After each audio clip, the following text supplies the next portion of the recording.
hired to translate a demon's confession. I'm a translator. Ancient languages, mostly Akkadian, Syriac, a little Enochian if you believe in that sort of thing.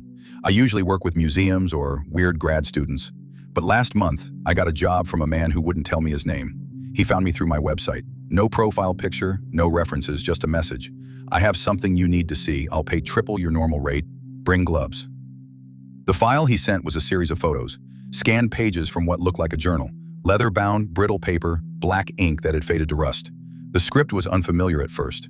Harsh, blocky, like cuneiform had a migraine. But the structure, the syntax, it felt too intentional to ignore. I told him I'd take the job. He wired me the money instantly. No questions asked. The journal had no title, just a single phrase etched into the inside cover. What is bound must speak. Most of it was disjointed ramblings, names that didn't exist, locations that didn't make sense. But the further I went, the more I realized this wasn't a diary. It was a confession from something that wasn't human. It talked about its fall, cast like rotted gold from the heavens, it said.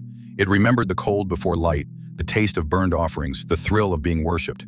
Then came the silence, the great forgetting, and finally, the binding. It said it had been trapped in a vessel, a host who spoke my words but whose throat bled for them. That phrase stuck with me. So did this one. The translator becomes the transcriber. The transcriber becomes the vessel. I stopped sleeping. The more I read, the more I understood words I never should have known.